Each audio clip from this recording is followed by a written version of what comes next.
Now listen to the directions for Part B. In the second part of the listening section, Part B, you will hear longer conversations and talks. You will hear the conversation or talk only once, so listen carefully to what is said.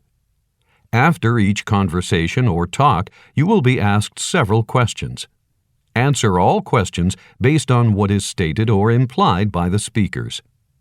On the computer test, you will see pictures of the speakers and see the questions on your screen. Next, you will see the answer choices.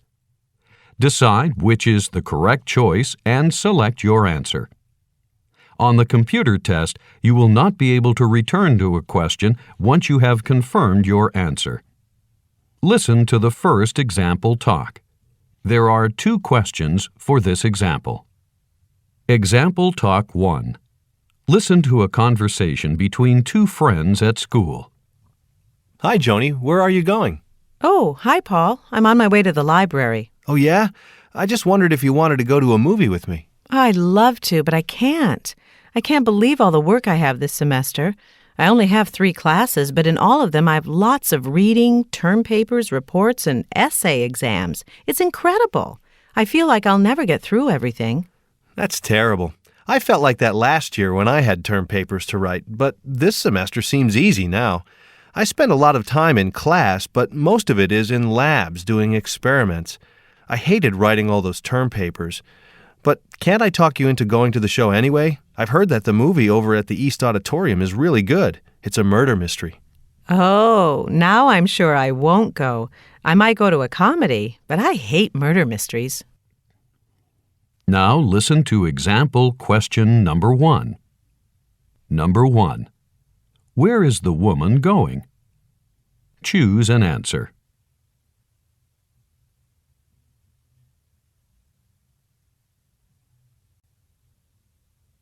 The correct answer to the question, where is the woman going, is choice D, to the library.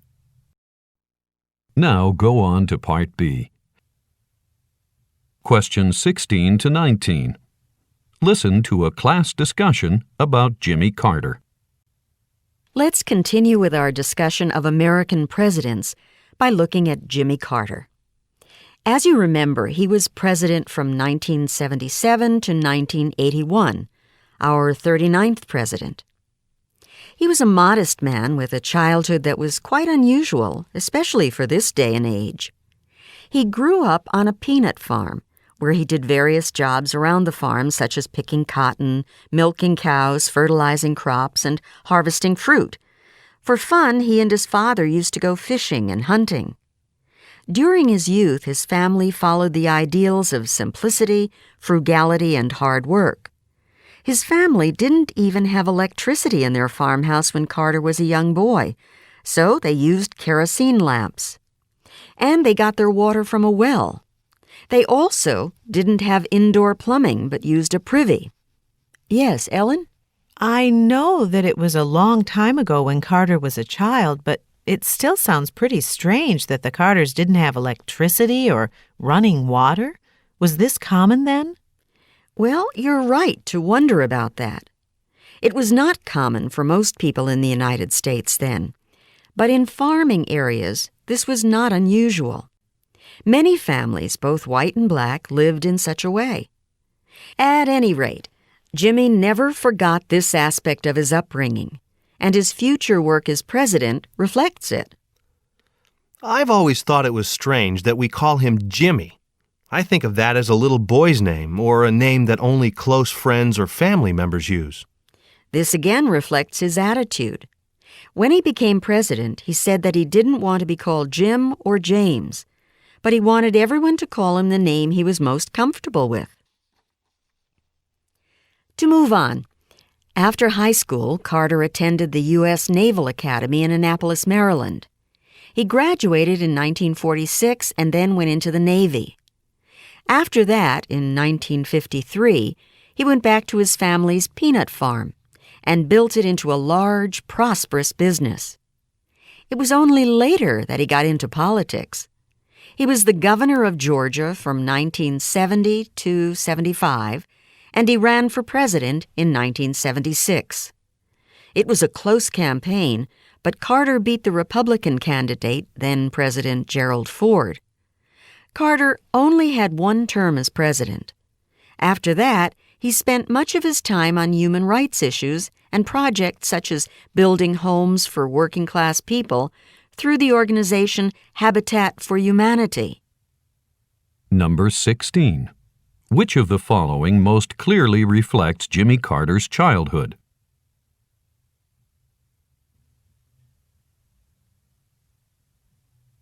Number 17. According to the speaker, which two of the following did Carter do with his father for recreation?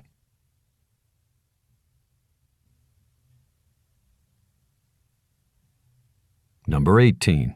After his term of presidency ended, what activity did he get involved in?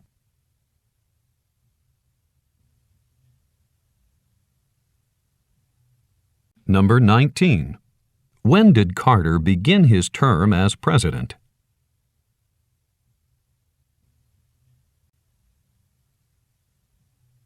Questions 20 to 22. Listen to two students talk as they meet on campus. Hi, George. What's going on? You look upset. Oh, hi, Jane. Well, I just got my history paper back, and Professor Adams wrote comments all over it. And they aren't very positive. I feel pretty bad. I worked like crazy on that paper. I really don't understand why she didn't like it. Maybe you should go see the TA and get some advice. At least that might help you write the next paper. I guess that's a good idea.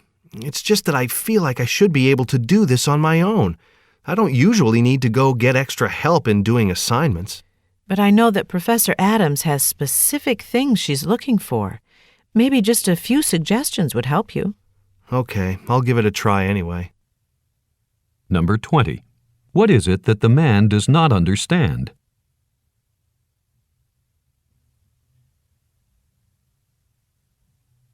Number 21. Why does the man feel bad?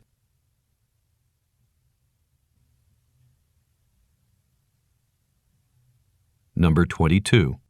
What will the man probably do?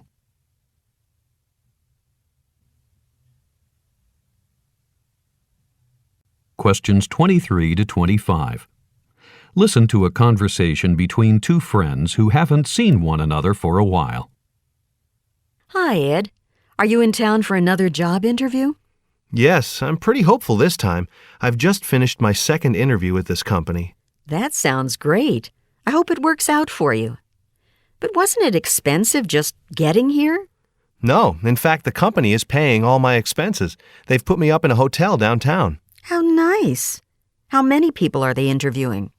Well, they interviewed 16 the first time, and now 4 of us were chosen to come back for this interview. It sounds like you have a good chance to be selected then. I hope so. The manager told me he would call us on Monday. Well, I hope it goes well. John and I would love it if you came to this area to work. I would too, but my girlfriend doesn't want to leave her family. She hopes I find a job close to home. Oh dear, what a decision. I'm trying to convince her of how good it is to live here. But anyway, I've got to wait until Monday to find out whether I even have the chance. Good luck. Number 23. How does the man seem to feel after this interview?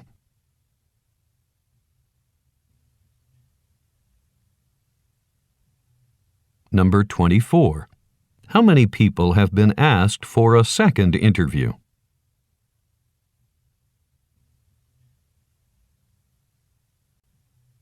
Number 25. What does the man's girlfriend want?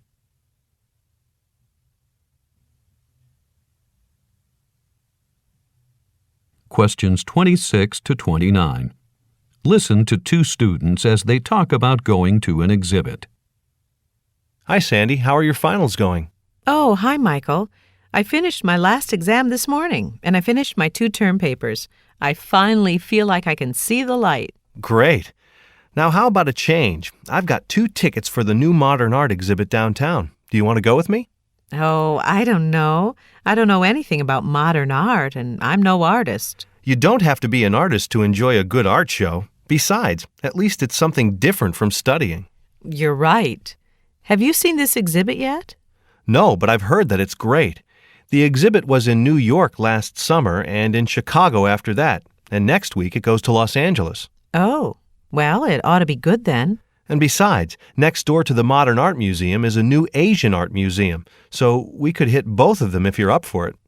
Okay, you've talked me into it. Did you want to go this afternoon? If you have time, I'm ready.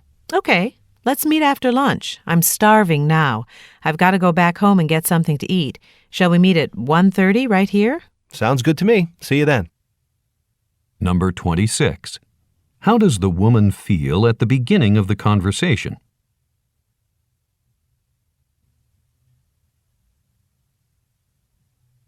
Number 27.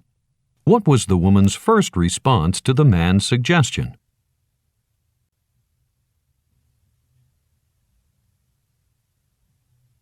Number 28. Which city will the art exhibit go to next?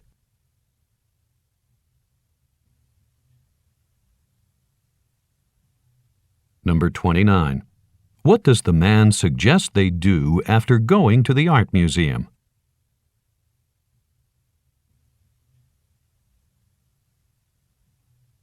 Questions 30 to 32. Listen to a conversation between two students about enrolling in their university classes. Well, I'm really upset. Why? What's going on? I just finished trying to use the new telephone system to enroll in my classes. And what's wrong? I couldn't get anything I wanted. First, I had to wait 15 minutes before getting through on the phone. Then the classes I wanted were all full. So what are you going to do? I don't know. I'm on the waiting list for 2 classes, but who knows if I'll ever get in. I don't know what to do. Maybe you should see your counselor. I guess I could try that. She might be able to suggest some other classes that would fit my major requirements. I only have a few left to take. It's really frustrating. Have you enrolled yet? No, and after hearing you, I'm not sure if I want to. But I really don't think I'll have any trouble. Last semester it was easy. I got most of my first choices. Well, you're lucky.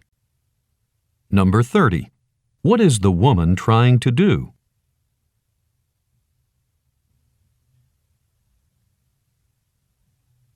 Number 31. What does the man suggest?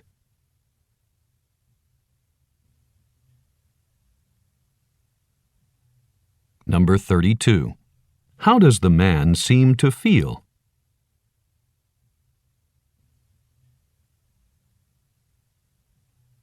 Questions 33 to 36. Listen to part of a lecture in a music theory class. The professor has been talking about the history of Western music. Before we continue with our discussion of historical influences on Western music, I'd like to step back a bit and focus on one of the main problems that researchers and historians run into when they study ancient music. This major problem is that there is often nothing tangible to examine. Think of the difference between studying ancient music, for instance, and studying ancient sculpture or architecture. If you want to study ancient sculpture or architecture, you can find remnants of old buildings and statues around to examine. But not so with music. There is no way to hear the ancient music itself. So how do we get our information? Well, we can look for written accounts and also get ideas of how instruments looked by examining ancient mosaics, paintings, or bas-reliefs. We can also get information from scholars of past times. In the Middle Ages and the Renaissance, for instance, scholars studied ancient Greek and Roman music, so we can look at their records. But even they had trouble. It was especially difficult for them to get information about ancient Roman music. In fact, musicians of the Middle Ages did not have a single example of Roman music to study. So you might ask, why wasn't there evidence of Roman music when there was at least some evidence of Greek music? Well, the main answer is that the music of ancient Rome was deliberately destroyed. The leaders of the early Christian church thought that secular festivals and pagan religious activities, as well as the theater, were abominations and should be exterminated. And it was precisely at these activities that music flourished. So, the result was that almost all music died out. Luckily for us, however, a few of the features of ancient music lived on into the Middle Ages, and it is from these that we get most of our historical information today. Though it's not much, it's all we have. Okay, that's a bit about a major problem we have in studying ancient music, and especially ancient Roman music. We do know a bit more about ancient Greek music since festivals and religious activities were not banned in Greece. So let's continue now by looking at some particular aspects of ancient Greek musical practice and theory.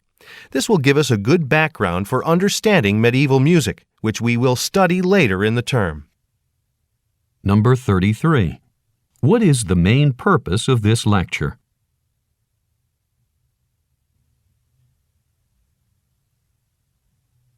Number 34. Why does the professor say it is easier to study ancient architecture and sculpture than ancient music?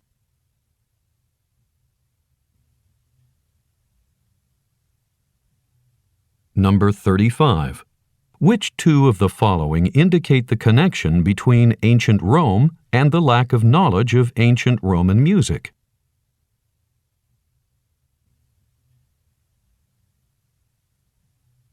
Number 36. Which of the following will the professor talk about next?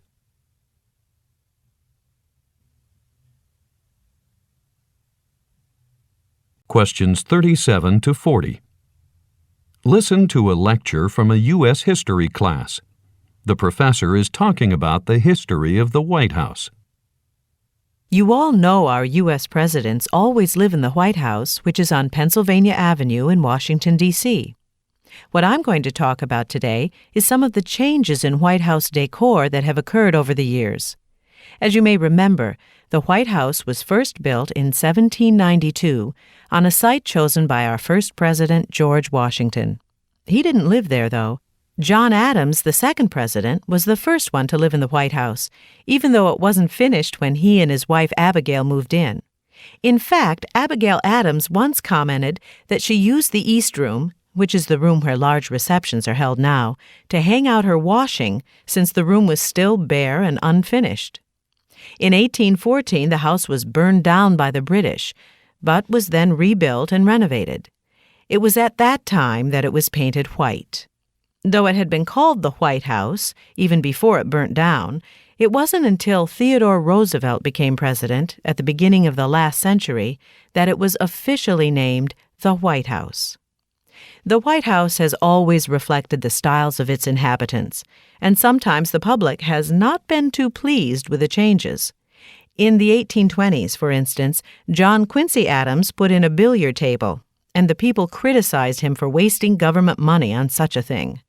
And about 15 years later, Martin Van Buren was criticized for spending too much money on carpets purchased from abroad. There have always been some Americans who have argued that the objects used to decorate the White House should be only American. But in fact, many of the oldest and most elegant pieces are not American. James Monroe, for instance, graced the White House with gilded furniture from France. There's only one object that has been in the White House ever since it was first inhabited, and that is a portrait of George Washington. Number 37. What is the main topic of this lecture?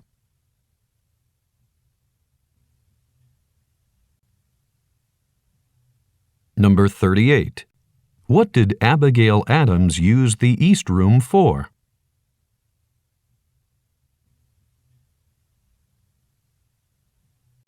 Number 39. What is the argument that the professor mentions?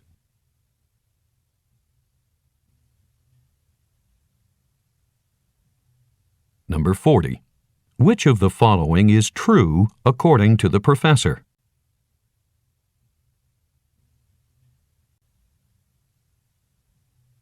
Questions 41 to 44. Listen to part of a lecture from a biology class. The professor has been discussing strategies that lead to survival of young animals in the wild. Today's topic focuses on crocodile survival.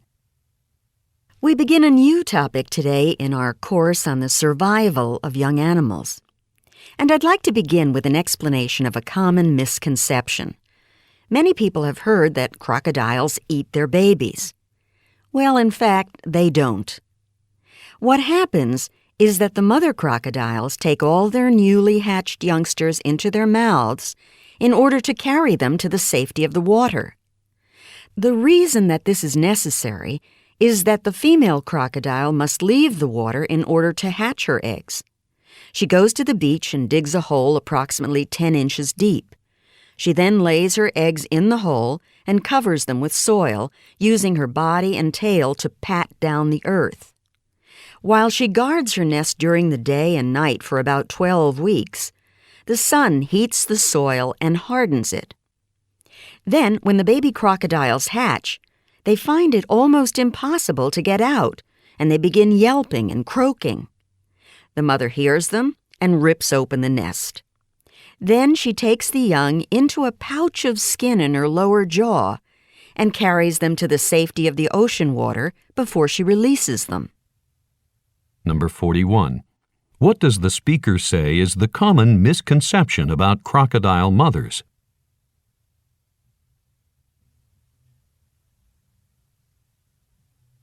Number 42. Where do the young hatch?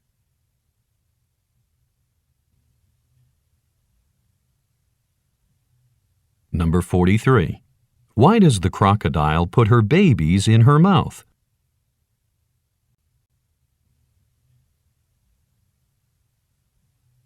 Number 44. How long does the mother wait for the young to hatch?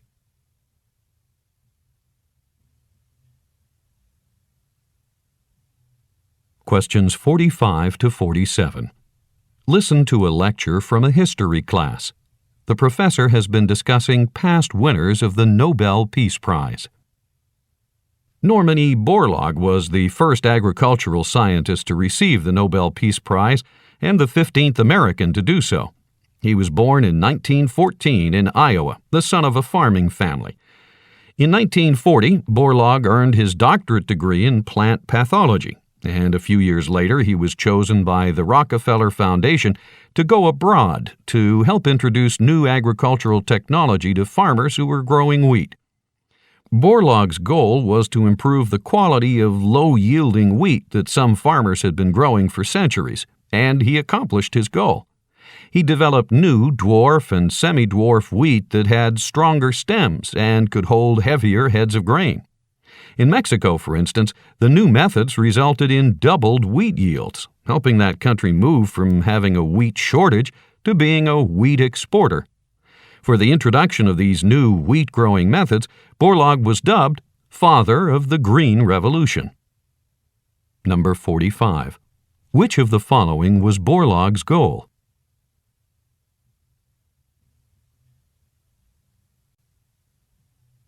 Number 46. What helped finance Borlaug's trip abroad?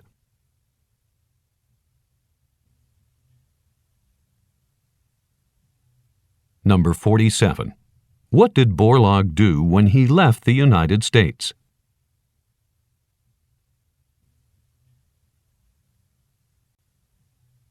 Questions 48 to 50. Listen to a lecture from a geography class. The professor is introducing great rivers of the world, beginning today with the St. Lawrence River. This week, we're going to begin a new topic in our geography class. We'll focus on the great rivers of the world, and we'll start today with the St. Lawrence River, a major waterway linking the Great Lakes of the United States with the Atlantic Ocean, a distance of about 750 miles. Not all portions of this waterway, which divides Canada and the United States, has been open to large ships. In fact, it's only been since 1959 that a series of canals, locks, and dams has made the river navigable up to the inland cities of Detroit and Duluth. The St. Lawrence is quite a busy river. Each year it handles some 50 million metric tons of cargo, mostly grain, coal, and iron ore. And it's not only cargo boats that you see on the river.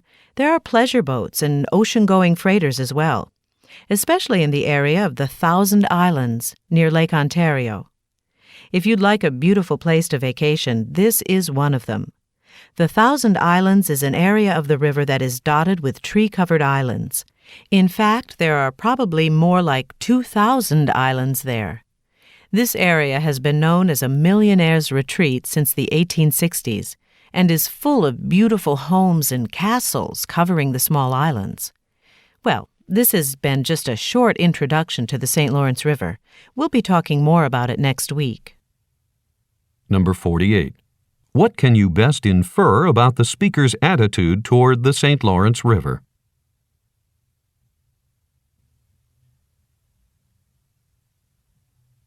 Number 49. What happened in 1959?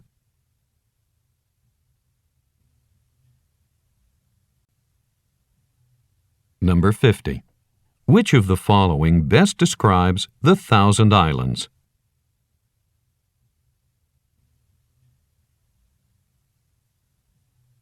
This is the end of the listening comprehension section for Test 2.